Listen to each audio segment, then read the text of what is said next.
Ողջույն, 24 TV-ին շարունակում է աշխատանքը, տաղավարում այսօր իմ հյուրն է Տավուշի թեմի Իջևանի ամենափրկիչ եկեղեցու հոգևոր հովիվ Տեր Աբել Քահանա Քարտաշյանը։ Օրհնեցեք Տեր հայր։ Աստված օրհնի։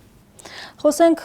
դեկտեմբերի 18-ին տեղի ունեցած իրադարձությունների մասին, դուք եւս ներկա էիք։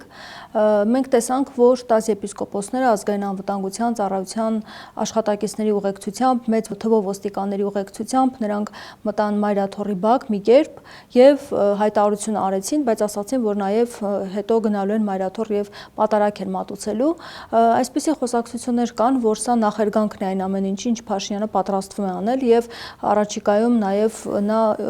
ուժով կփորձի հարցը լուծել, որովհետև չի կարող այսպես երկար թողնել իրավիճակը։ Դուք իրատեսական համարում եք, որ կտրուկ քայլերի ինչ որ փուլի իշխանությունը կգնա կաթողիկոսին հեռացնելու հարցում։ Ընդհանրապես հակառակորդի գործունեության մեջ, գործելավոճի մեջ ոչ մի զարմացնող բան չկա ինձ։ Հակառակորդ ասելով նկատի ունեմ Դրախտի այգում եւ այ հետ որ հանդիպել էր այդ հակառակորդի մասին է խոսքս եւ այդ հակառակորդը Սատանան ներգրաված, այո, ներգրաված շատ ծառայակիցներ ունի ընդհանուր այն աստիճան որ մարդը կարող է չիմանա որ ինքը այդ ծառայության մեջ, այսինքն այդ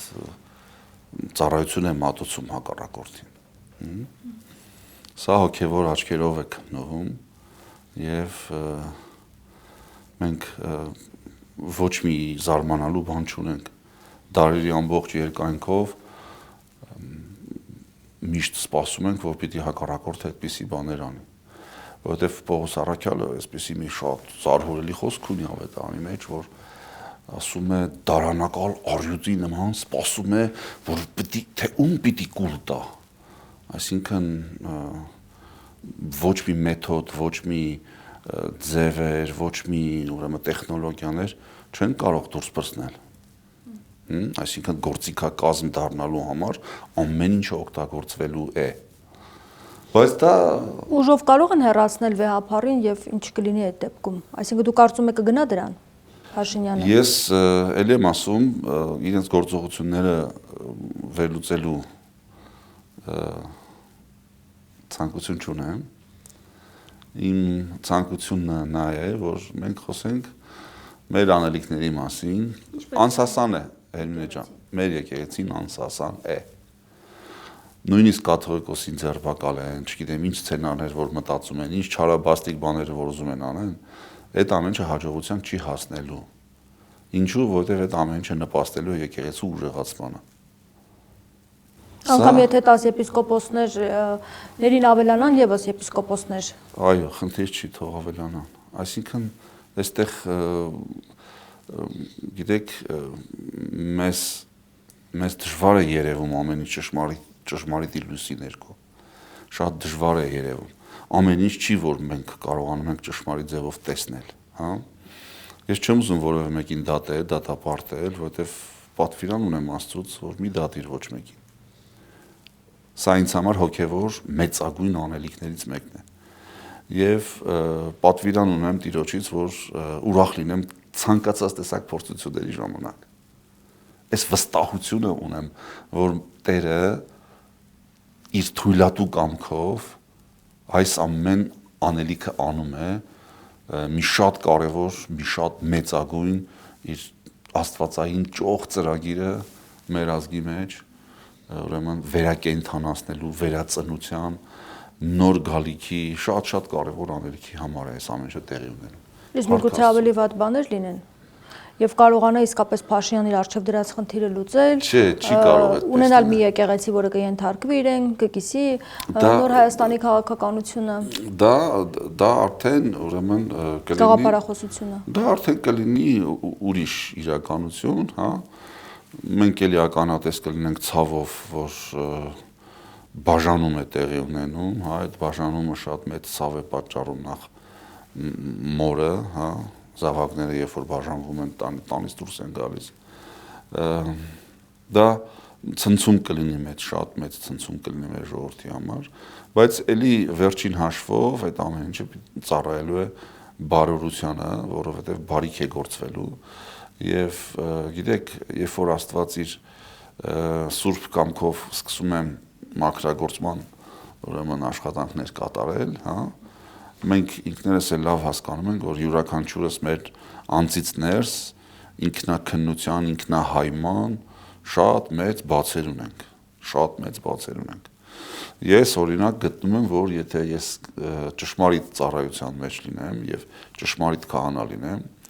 իսկ ով է ճշմարիտ քահանան։ Ճշմարիտ քահանան, ուրեմն ճշմարիտ առաջնորդը, այն մարդկանց խմբի, ովքեր որ Տիրոջն են փնտրում,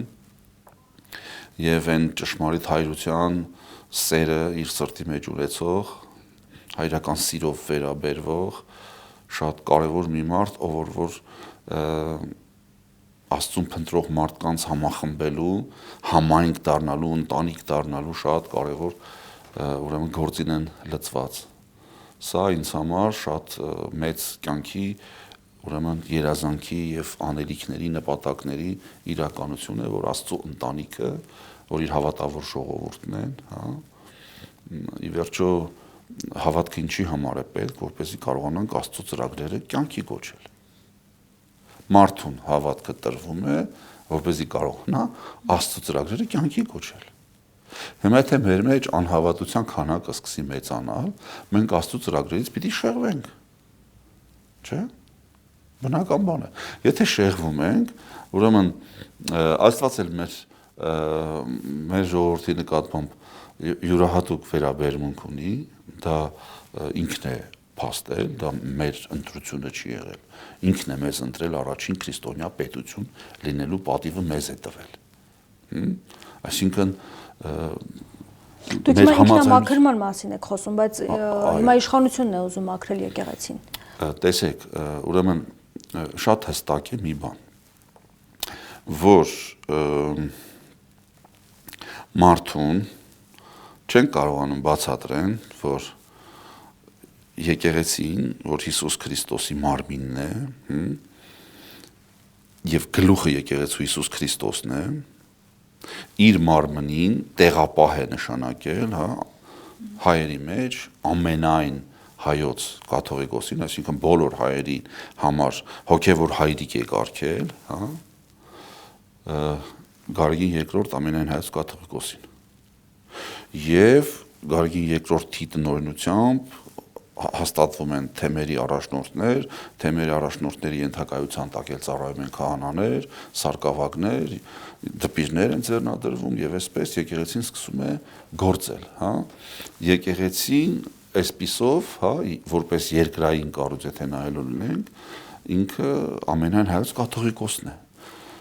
Պայքարով ամենայն հայոց կաթողիկոսի դեմ, պայքարում են եկեղեցու դեմ։ Այս որ ասում ենք այսքան մարդկանց մոտ շփոթ է առաջացել, չեն պատկերացնում ինչի մասին է խոսքը։ Պատկերացրեք մի պարզ բան։ Ուրեմն Հայաստանի Հանրապետության վարչապետը չի կարող լինել պետությունը։ Սա այնքան պարզ իրականություն է, որովհետև, չգիտեմ, եթե 26 թվականի ընտրությունների ժամանակ ընտրվի, վերընտրվի այսօրվա վարչապետը, 31 թվականին կարող է չընտրվել։ Եվ սա մարդկային ամբիցիաներից, մարդկային ուրեմն քիմքից հաճելի կամ անհաճելի ինչ որ Ինքն ասում է վեհապարն եկեղեցին չէ։ Ինչու եք ասում եկեղեցու դեմ է պայքարը, վեհապարի դեմ է պայքարը։ Ահա, ուրեմն այստեղ է հենց խաբեության շփոթը,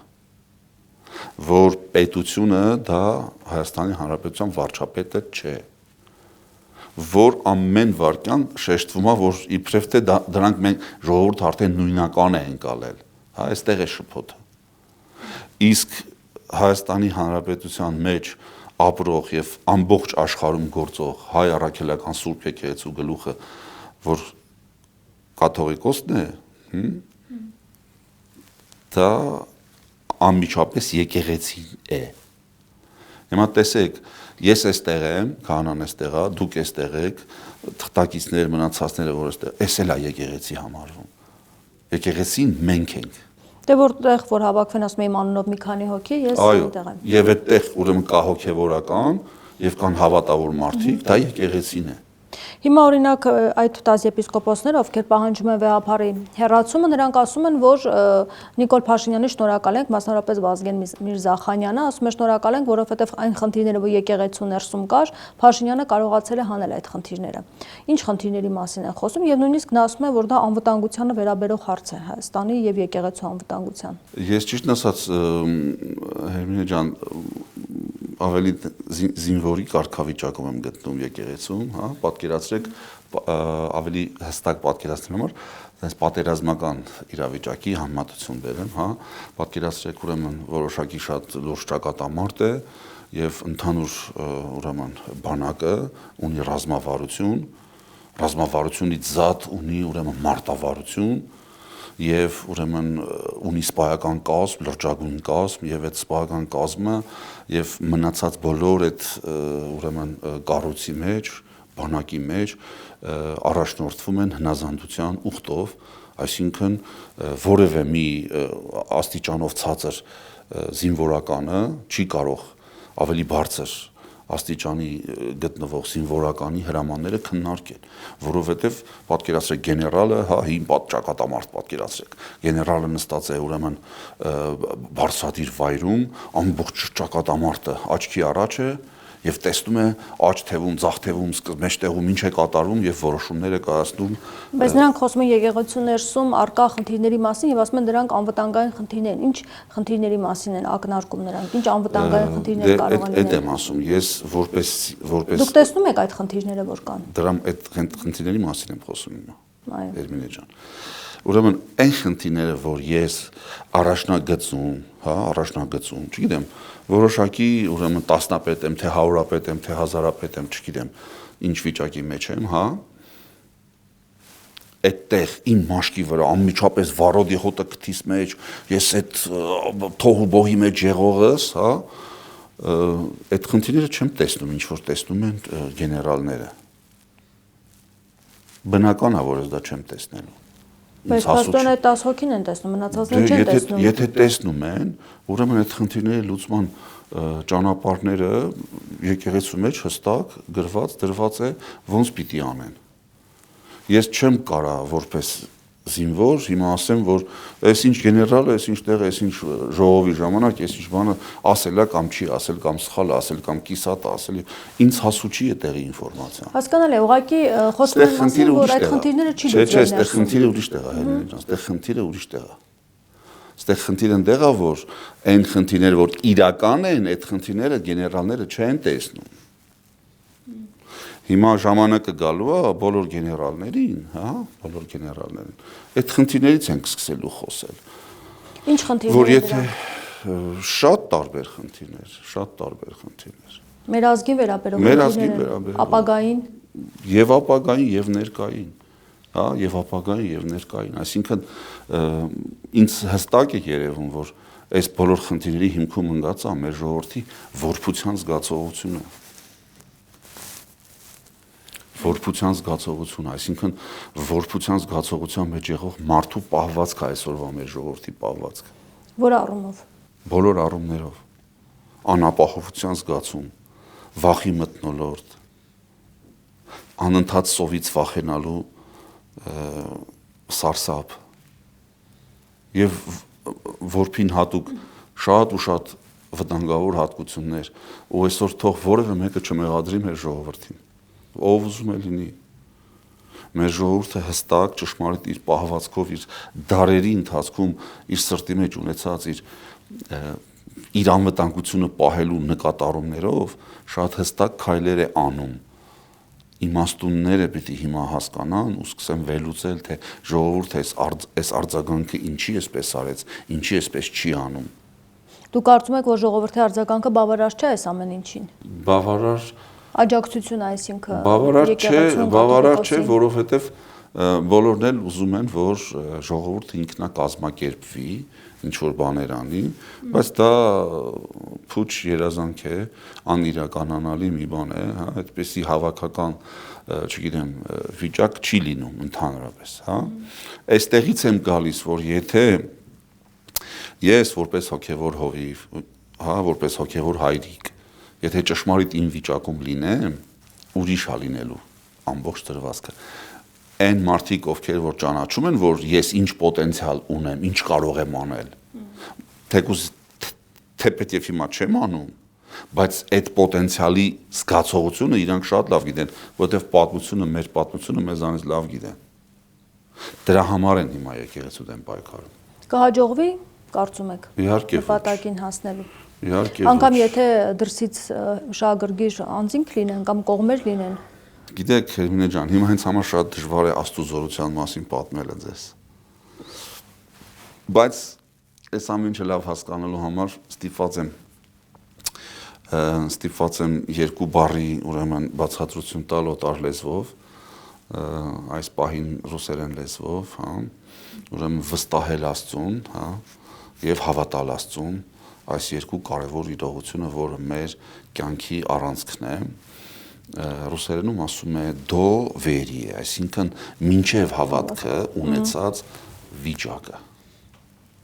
Երբ որ մարդը Աստծուն սկսում է վստահել, դա նշանակում է հավատքից առաջ եղող այն շատ կարևոր վիճակն է, որ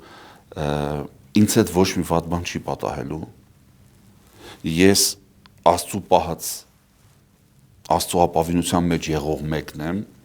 եւ ինձ հանձնել եմ Աստծուն եւ հաստատ ինձ ոչինչ չի պատահելու։ Այդ դրսի այդ ուժեր, չգիտեմ, այդ Բայց նպատակը ո՞րն է, դուք ինչ եք տեսնում այս ամեն ինչի տակ, ասում եք, որ վեհափարի դեմ չէ այս ամեն ինչը միայն, եկեղեցու դեմ է։ Ինչ է ուզում իշխանությունը եկեղեցուց։ Կամ առասարակ ինչ է հետաքրքիր, ինչ են ուզում փոխել, ինչը իրենց քիմքին հաճելի չէ։ Չեմ ուզում իրանց ծրագրերից խոսամ, կլինի մեր ծրագրերից խոսամ։ Իրանց ծրագրերը հայտնի են։ Նորից եմ ասում, հստակ մարդիկ գիտեն, ես ինչ պոտենցիալ ունեմ։ Կամ ինչ պոտենցիալ կարող եմ դրսևորել։ Եկեղեցու ուժը գիտեն։ Այո, եկեղեցու ուժը գիտեն։ Թեկուզ հիմա եկեղեցին այդ ուժի ամբողջ ուրեմն սպեկտրով չի կարողանում գործել, հա, բայց նաև գիտեն, որ երբեք եկեղեցին չի մոռանալու Արցախի մասին, Արևմտյան Հայաստանի մասին, հա, այսինքն ինքնուրաց չի լինելու։ Բայց հիմա աշխատանք է տարվում նաև արտասահմանում գտնվող ծառայողների նկատմամբ, ասում են, որ դիվանագետներն են այնտեղ աշխատանք տանում, որպեսզի նրանք էլ պահանջեն վեհապարի հեռացում, այսինքն քանի որ այդ ուժը, ինչպես դուք եք նշում, ներկայացված է ոչ միայն Հայաստանում, նաև Հայաստանից դուրս, հենց պայքարը դրա դեմ է ուղղված։ Հիմա տեսեք, ուրեմն տիեզերական կարգով ու կանոնով աստվածային ուրեմն օրենքների մեջ, հա, մտնում է շատ կարևոր մի բան, որ այս ամենը գործում է համակարգված, այսինքն համընդհանուր կարգավորության է բերել Աստված։ Հա, Աստծո կամքը շատ մեծ համակարգ է։ Ովքեր որ կարողանում են գտնվել այդ կամքին մեջ, սկսում են օգտվել Աստծո զորությունից ու տեսնում են Աստծո զորությունը իրենց կյանքի մեջ։ Ովքեր որ չեն կարողանում մտնել այդ համակարգի մեջ, որպես ծրագրային մասնիկ, հա, իրանք սկսում են ձախողել։ Հիմա մեր ժողովուրդը խորհրդային միության անաստվածության տարիների եւ այլ այս ամբողջ մեր ընթացքի հետ կապված ինքնագնահատման վերածնունդի հնարավորությունների գնահատման փուլում է գտնվում։ Բայց արդյոք ժողովուրդը հասկանում է ինչ է կատարվում ամբողջությամբ։ Չէ։ Որովհետև ամեն օրվա ռեժիմով ասում է, որ մենք ուզում ենք մաքրենք եկեղեցին, բարենորոգենք եկեղեցին։ Նայեք, ուրեմն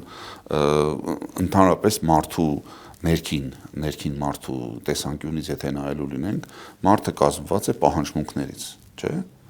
Այս աշխարհի հետ հարաբերության մեջ ինքը որոշակի պահանջմունքներ ունի։ Այդ պահանջմունքների մեջ են գտնվում, ասենք, ֆիզիկական ինչ որ տվյալների, հա, ֆիզիկական իր պահանջմունքները լրացնելը,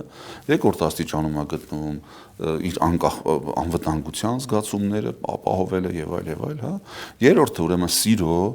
եւ պատկանելության, Հետո գալիս է ստեղծագործ մարդու եւ հետո արդեն առաջագործ մարդու կերպարը, որ պետք է մարդը ստեղծագործող լինի եւ այլ, հա։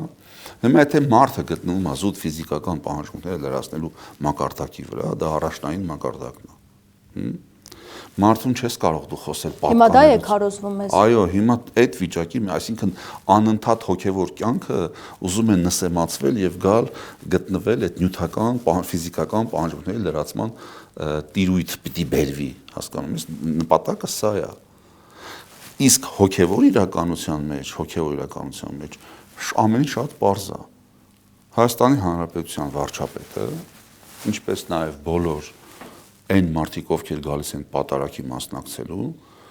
ունեն նույն իրավունքները, ինչ որ ունեն մնացած բոլոր հավատացյալ մարդիկ։ Հիմա պարզ հարց եմ ես տալիս միշտ։ Եկեղեցում էլ երբ որ մարդկանց հետ հանդիպում են, քննարկում են, մարդիկ հարցեր են տալիս, այդ հարցերի պատասխանները միասին ենք ուզում գտնել։ Պարզ հարց եմ տալիս, ասում, սիրելիս, ենթադրենք մի օր դու եկար ասեցիր, որ պատարագի մեջ մի շատ կարևոր հատված ունենք, մի ոգերախայից, որ ժամանակին ուրեմն մարդուն հուշում էր, որ պիտի երկյուղացությամբ վերաբերվես, որ Հիսուս Քրիստոսի մարմնին եւ արյանը պիտի արդեն հաղորդակցվենք, հիմա պիտի արդեն տեսնես դու, որտեվ բարձրացնելու է հեսա քահանան, Քրիստոսի մարմինը խորհրդանշող այդ սուրբ նշխարը,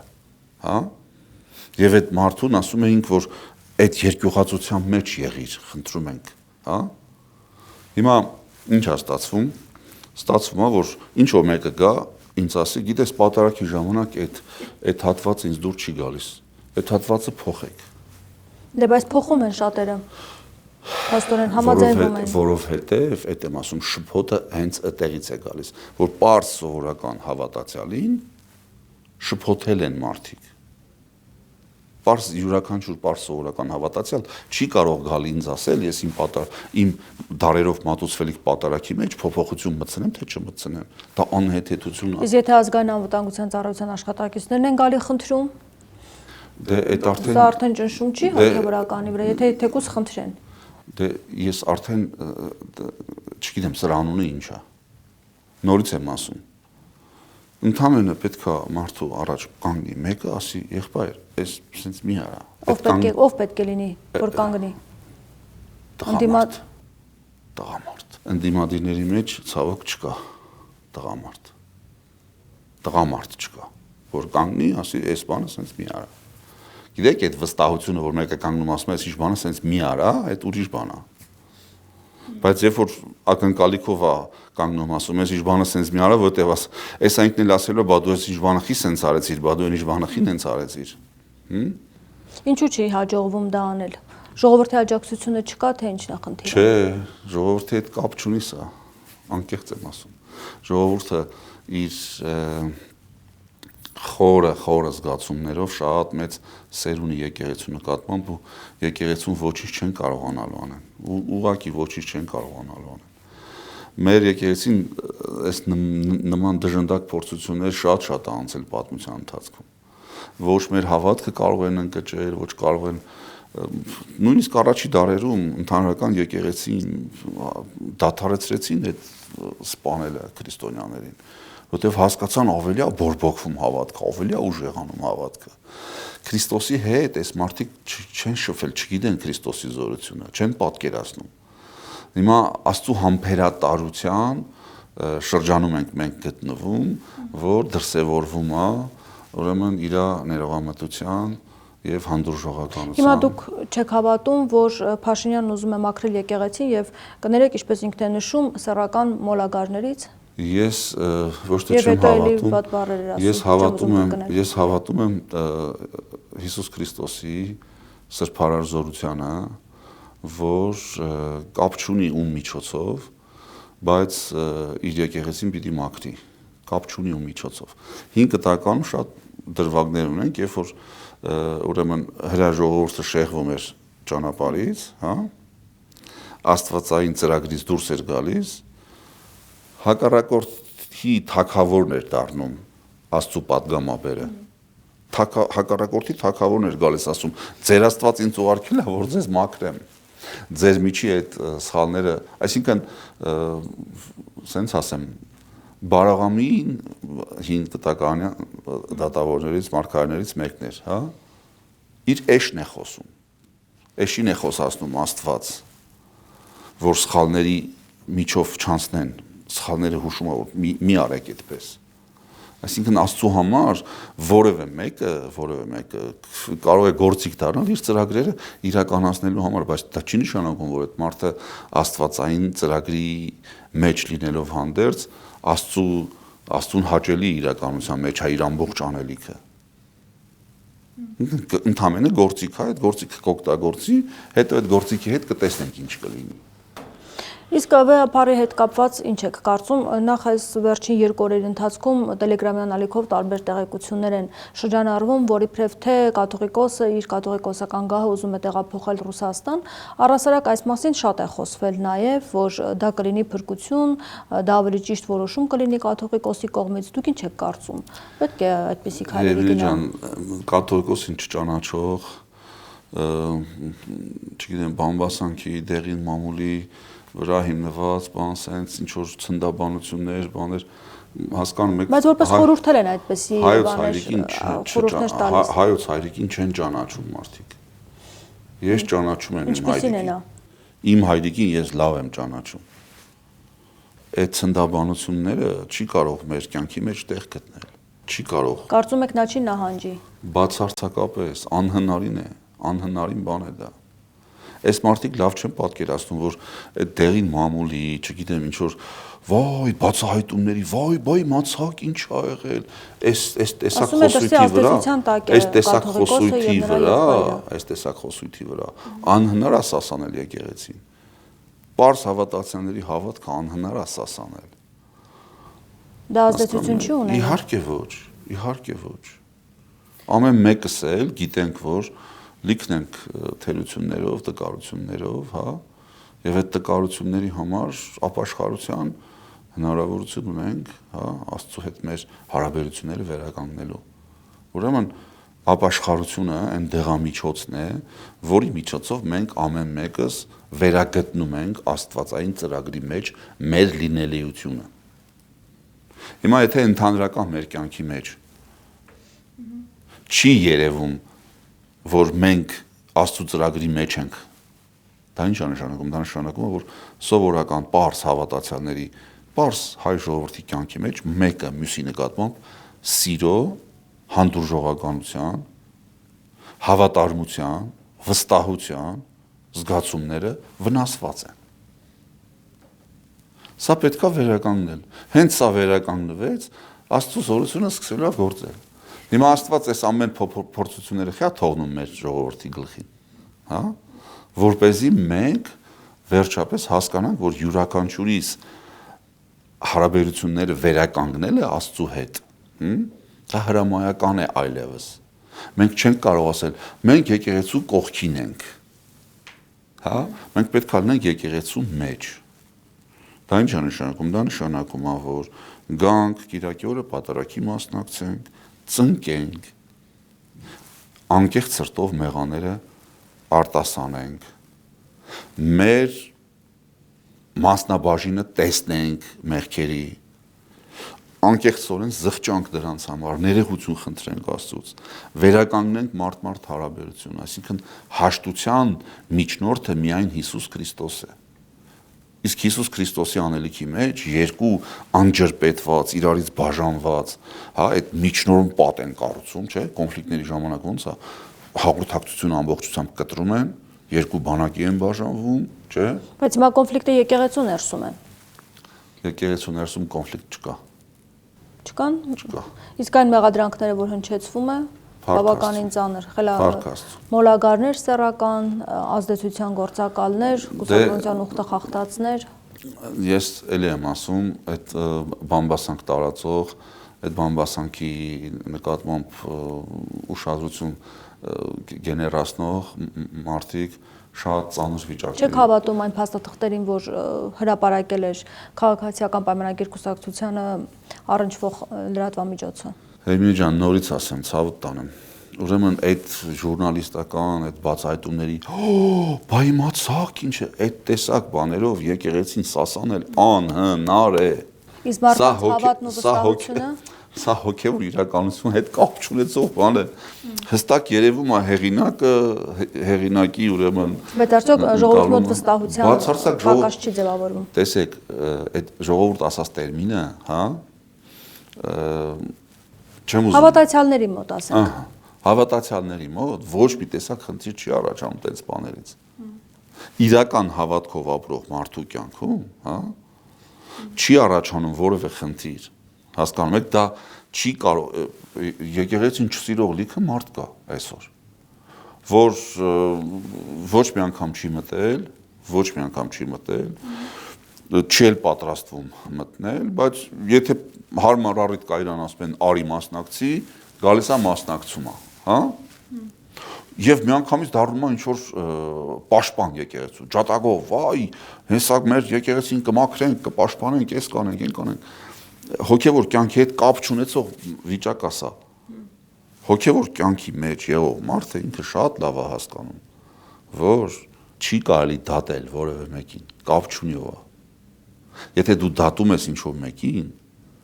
դու Աստծու իշխանություն ես վերցնում քեզ վրա, որովհետև դատելու իշխանությունը միայն Աստծունն է։ Հիմա դուք ասում եք, որ եկեղեցուն հնարավոր չէ հաղթել, նաև պայքարը նրա համար է, որ խոսում եք ազգային արժեքների մասին, նաև Արցախի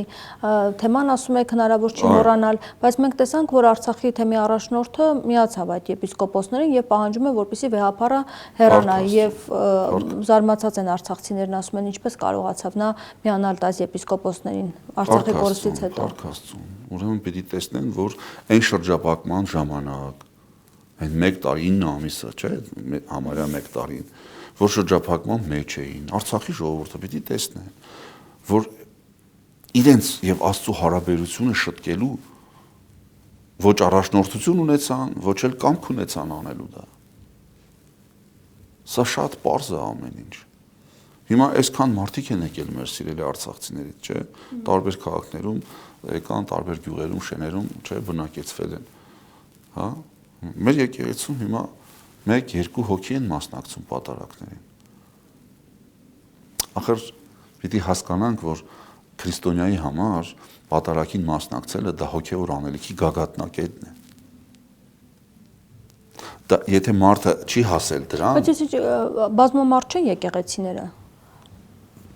Թե կարծում եք, որ ավելի բազմամարդ պետք է լինեին։ Ցավ տանեմ, դե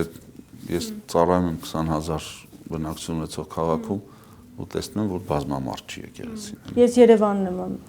Երևանում էլ բազմամարդ չի։ Երևանում էլ բազմամարդ չի։ Հաշված Երևանի բնակչությունը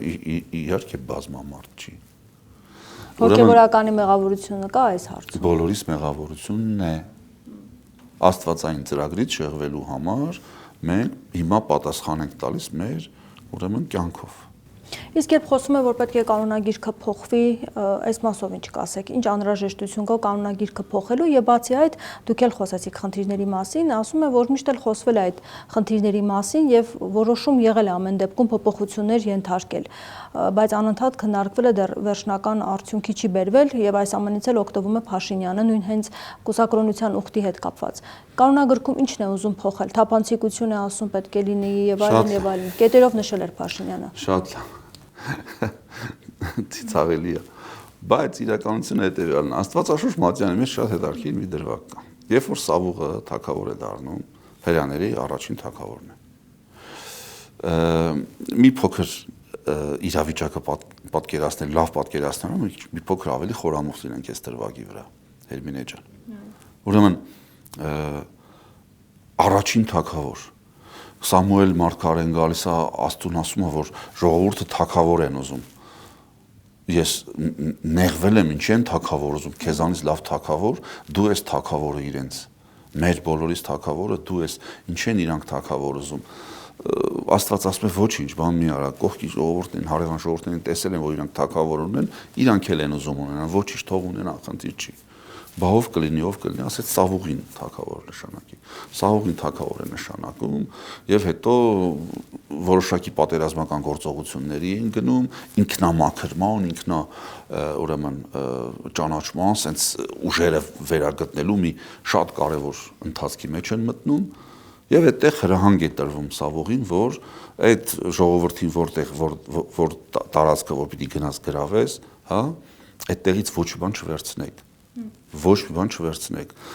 Սա ինչ է նշանակում, սա նշանակում է, որ Աստված պաշտության եւ ուրեմն անմաքրության տարբերությունը, որպեսզի լավ հասկանա ժողովուրդը, Աստված ասում է ոչինչ չվերցնեք այդտեղից, որովհետեւ հեթանոսական ծեսերի մեջ ա եղել, սխալ ընթացքի մեջ ա եղել, իմ օրհնությունը չի եղել դրա մեջ։ վերցնում են, ուրեմն ոչխարների հոտերը պահում են։ Ու երբ որ Սամուելը գալիս է թագավորին ասում է, լսի, բա քեզ Աստված ասել էր որ չվերցնես։ Ինչ ես անում։ Ինչա պատասխանում Սավոը, ասում է, այս վերցրել ենք, որ զոհ մատուցենք Աստծուն։ Ու սկսում են զոհ մատուցել եւ ինքը Սավոը սկսում է զոհաբերություն մատուցելու մեջ մասնակից դառնալ։ Երբ որ Սամուելը գալիս է ասում է, վերջ այլևս դու թագավորը չես, շշնջում ականջին, անբացատրելի սարսափելի վիճակի մեջ է հայտնում Սավոը։ Եվ այդ ժամանակա, որ Դավիթին թագավոր օծելու համար Սամուել մարգարեն գնում է Հեսեի տուն եւ Դավթին թագավոր է օծում, ասում է դու ես լինելու թագավորը։ Հիմա դա այսօրվա իրականության այո, այսօրվա շատ ուղիղ զուգահեռ ունի։ Դավթի գալուց առաջ Սավուղ պիտի լինի։ Փաշինյանը Սավուղն է։ Այո, ուղղակի լավ չի պատկերացնում, որ չի կարելի Սավուղ լինել։ Կարելի է Դավիթ լինել։ Այս մասին ասող չկա այդ մարդուն երևի։ Ես էլ այդ մեր ձորերից եկել եմ ստեղ, ուզում եմ ասեմ։ Ասեցի։ Դուք չեք կարծում, որ կանոնագիրքը փոխելու անհրաժեշտություն այսօր կա եկեղեցում, եւ ինչպես ներկայացում է շատ խնդիրների պատճառը հենց դա է։ Արդյոք այդպիսի փոփոխությունների արմատական կարիք ունի եկեղեցին։ Եկեղեցու մեջ գիտա փիլիսոփայական ամբողջ ուրեմն պատասխանատվությունը դրված է վարդապետների վրա, հա, այսինքն վարդը մեր կյանք եկած Հիսուս Քրիստոսն է, հա, որ պետություն տվեց մեզ, մեր գիտակցության մեջ, հա, ասենք ճանճի ընտանիքի ճանճի փեթակի նման մաքրամաքուր ինքնամաքրվող ճշմարիտ կազմակերպվածություն տվեց մեզ, եւ այդտեղ այդ վարդապետության մեջ, հա, դրվեցին հստակ մարդիկ, ովքեր որ զբաղվում են այդ ներքին կարգու կանոնի հարցերով։ Հիմա էլի եմ ասում, ես աշխատող մեղու եմ, որ գնում եմ ծաղիկներից նեկտար եմ բերում։ Ինձ այդ հարցը, որ տալիս եք, դա ես չեմ կարող։ Շատ լավ, խոսենք նաև սրբազանների կալանավորումից։ Այս ամեն ինչը ինչ բացատրություն ունի, 4 սրբազան փաստացի կալանավորված է։ Փառք Աստծուն։ Փառք Աստծուն։ Ամեն ինչ շատ լավ է։ Մեր սրբազանները ամուր են։ Չի թույլատնում դա եկեղեցուն։ Բացարձակ ընդհակառակ ուժը։ Բայց նրանց թիվը կարող է ավելանալ։ Միքայել սրբազանի խոսքը հիշացնեմ ձեզ։ Մեզ բոլորիս, ասած մենք ստեղ ավելի ազատ ենք, քան դրսում եղողները։ Գիտեք,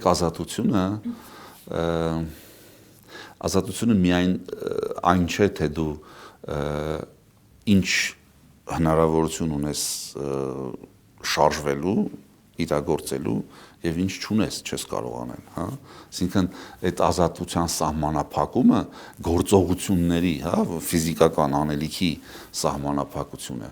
բայց իրական ազատությունը, ինչի մասին որ եկեղեցին դարերով քարոզում է, դա հոգու ազատությունն է, դա մտքի ազատությունն է, դա մտածելու ազատությունն է։ Այդ ազատությունը ոչ մեկ չի կարա բանտել, ոչ մեկ չի կարա սահմանափակել, անհնարին բան է դա։ Ինչքան մարդը ուզեցել է դարերի ընթացքում, հա, մենք այնտեղ սա ծանր կայսրերի, հռոմեական կայսրերի բան ունենք, չէ, ասենք Ներոն կայսրը, Դիոկլետիանոս կայսրը եւ այլ։ Այդ բոլոր կայսրերի օրոք այդ սարսափելի տանում էին, լցնում էին քրիստոնյաներին առյուծների վանդակի մեջ, որ ուզում էին արմատախիլ անեն քրիստոնեությունը։ Ու անհնարին է տիրոջ շնորհները, տիրոջից եկած զորությունը, անհնարին է բանտել, անհնարին է կաշկանդել, անհնարին է կանգնեցնել։ Բայց Փաշինյանն ասում է, ես Հիսուս Քրիստոսին համար եմ անում, Հիսուս Քրիստոսը իմ կյանքն է, իմ ապրելակերպն է, իմ սիրտն է, իմ ամեն ինչն է։ Այդ դրա համար է մեղքս գալիս է։ Խաբված է նա։ Դուք ասեցիք։ Ես հասցնում եմ։ Դրա համար է մեղքս գալիս։ Գիտեք, այդ սխալների շղթայում հայտնված մարդը, որ եկել ուզում է Աստծուն բերի իր գործերի մեջ ու մասնակից դարձնի իր գործերի մեջ, հա, այդ սխալ որոշումներից, սխալ գաղտնի պայմանավորվածություններից հետո ծանր իրավիճակներ բերելու, բոլորի կյանքը խաթարելու եւ այլ, այս ծանրության ամբողջ բեռը ինքը կարող ցույց տա, որ չի զգում, չունի։ Գաղտնի պայմանավորվածություններ եկեղեցու հետ կապված։ Հա, ինչ որ անիվների վրա հեծնի, հա, այդ Սարգսյանը լավնա, չէ, հեծ անիվ, չէ, հեծնի այդ անիվներին ու ասի, ոչ բան չկա, ամեն ինչ լավ է։ Այդ սովորական մարդկանց առաջ կարա փակվի, շղարշ դառնա դա որպես գովազդայի եւ այլն, դա հոգեվոր աչքերով նայող մարդուն շատ հստակ երևում է, որ մարդը թաքցնում է այդ սարսափելի մղձավանջները։ Ինձ թող հեքիաթներ չպատմեն, ես շատ լավ տեսնում եմ ինչա կատարվում ու ինչ պահվածք է ու ոնց է։ Դուք ասում եք չկա մի տղամարդ, որ կանգնի եւ ասի մի արա այդ ամեն ինչը, բայց նաեւ այսպեսի կարծիք է հնչում, որ հենց վեհապարը պետք է կոչով հանդես գա եւ նրա կոչը շատ բան կարող է փոխել։ Գիտեք, վեհապարը հայրական հորդոր է արել, հա, այդ դրա մասին բավական երկար խոսել են եւ ինքն էլ իր հորդորի, հայրական հորդորի մասին բացատրությունը հստակ տվել է, որ հայրական հորդորը ժամանակ չի ճանաչում։ Ուրեմն այստեղ խնդիրը ընտանեկան խնդիր է։ Որդիության եւ հայրության մեջ խնդիր է։ Այն մարդիկ, ովքեր իրենց ընտանիքում հայր եւ որդի խնդիրներ են ունենում, դա ինչ որ ձևով պրոյեկտում են նաեւ հանրային կյանքում։ Ուրեմն հայրեր եւ որդիներ, ուրեմն խնդիրները միշտ ուղեկցում են մարդկության մեջ, բայց ուրեմն զավակների հավատարմությունը եւ սերը ծնողների նկատմամբ շտկում է բոլոր հարցերը։ Հիմա մեր հայրիկը հորդոր է ներկայացրել, որ ընկալվել է քաղաքական կոնտեքստում, քաղաքական աչքերով նայվել։ Որ հորդորը նկատի ունեք։ Որ հրաժարական տալու հորդորը։ Որ այս դժվարին պայմաններում, այս դժվարին վիճակում, որ կա ուրեմն նույնական ըմբռնում պարտվողականության եւ այլնի հետ, հա, հայրական հորդոր, որ ուրեմն Բայց դրանից անցել է արդեն 5 տարի։ Դա է եմ ասում, չունի ժամկետ հայրական հորդորը։ Նկատում հորդոր, որպեսզի ժողովուրդը համախմբի։ Ժողովրդին համախմբելու հորդորի մասին, կոչի մասին է խոսքը։ Երբ որ դա ընկալվում է որպես հստակ քաղաքական իրականություն եւ եկեղեցին սկսվում է թիրախավորել որպես քաղաքական կուսակցությունների հովանավոր, չգիտեմ ինչ, հա, ամեն ինչ մտնում է արդեն լրիվ ուրիշ ճանապարհի մեջ, լրիվ ուրիշ ուղիով է հոսում այդ առում։ Բայց իրականության մեջ ոչ այդ կոչի, ոչ այդ հորդորների, չգիտեմ, ոչ մի տեսակ բաների անհրաժեշտությունը չկա։ Կա ընդհանրապես խոհեմություն, հա, լռությամբ եւ իմաստությամբ բոլոր հարցերը մեծագույն ուժը լռության մեջ է։ Եվ մեր հայրիկը այդ մեծ իմաստությունը հիմա դրսևորում է, հոգեվոր աչքով տեսնողները տեսնում են։ Բայց անհանգստներ կան, ասում են, որ այդ լռությունը իր դեմ է օգտագործվում եւ պարակտում է տեղի ունենում, մինչդեռ նա պետք է հայտարարություն աներ եւ համախմբեր ժողովրդին։ Դա թյուր ըմբռնում է, մեր ժողովուրդը համախմբված է, այն մարդիկ, ովքեր որ ճանաչում են Հիսուս Քրիստոսի սերը, անդրդվելի, անդավաճան հավատարմության մեջ են։ Իմիջայլոց հավատարիմ բառը ծագել է ըստ Տերաբելիս, հա, այդ բառի բացատրությունը։ Հավատ առ իմ։ Հիսուս Քրիստոս եկավ մեզ սովորացրեց, թե ինչպես պիտի հավատանք Հայր Աստծուն, որ իրեն ուղարկել էր մեզ դեպի երկինք տանելու, հա, ասում է այդ իմ հավատքը վերցրու քեզ վրա։ Այդ իմ հավատքը, որ բերել էի քեզ երկնքից, դա վերցրու քեզ վրա։ Մեր ժողովրդի մեջ հավատարմությունը անբացատրելի զորություն է բերելու, անբացատրելի։ Այս հիմիկվա այս ընկճված վիճակին չնայեք մեր ժողովրդի, չխաբնվեք ոչ մեկը, այս ժողովրդին անհնար է ընկճել։ Իսկ ինչ որ փուլից կարծում եք պետք է, որ կոչ հնչեցվի ժողովրդին համախմբման կամ պաշտպանելու մայրաթոռը եկեղեցին։ Մայրաթոռը եկեղեցին դրա անհրաժեշտությունը չունեն։ Համախմբման կոչ եք ուզում հիմա ասել։ Ապաշխարել նշանակում է վերականգնել հարաբերությունները Աստծու հետ։ Նորից վերագտնել Աստծու ծրագրի մաս կազմելու երկնակաղաքացի դառնալու քո կոչումը, ով մարդ, ով հայ մարդ։ Ճանաչիր քեզ եւ այդ ինքնաճանաչողությունը քեզ բերելու աստվածային ծրագրերի մեջ լինելու շատ մեծագույն սեր եւ կյանք։ Սա է ապաշխարությունը, որ մարդու մեջ փոփոխություն տեղի ունենա մտածողության։ Այս միջև տեղի չունենա, այս տեսակ քամիները գնալու են, Հերմինե ջան, նորմալ է, Աստված էլ թողնում է, որ այս քամիները գան, մինչև մեր ժողովուրդը կգնան քամիները։ Հա, այս պիտի անեինք, այ մարդ չէինք հասկանում։ Ու հենց որ սկսեց հասկանալ մեր ժողովուրդը ինչ ենք անելու, անբացատրելի փոփոխություններ են սպասվում մեզ։ Վստահ եք, որ եկեղեցին հաղթելու է։ Վստահ եմ, անբացատրելի փոփոխությունների շեմին ենք կանգնած ու Տիրոջ մեծագույն զորությունը դրան ետևում սպասում է։ Յուրաքանչյուրս մեր սրտի դուռը բացենք, ասենք Տեր, դու իմ սրտի Տերը եղի, անկեղծ գնանք եկեղեցի, ներողություն խնդրենք այն ուրացության համար, այն անտարբերության համար, որ ունեցել ենք Աստծու եւ իմ հարաբերության մեջ, ամեն մեկս վերականգնենք, հա, ուրեմն տեսեք, հավատքը, նորից եմ ասում, ինչի համար է տալիս Աստված։ Տալիս է, որպեսզի իր աստվածային ծրագրերը կարողանա իրագործել։ Հիմա եթե այդ հավատքը տրված է եւ այդ հավատքին արձագանքողները չկան, ինքը չի կարողանում իր աստվածային ծրագրերը իրագործել։ Ստիպված մի քիչ կոպիտ, մի քիչ բիրտ, հա, միջամտություններ է անում։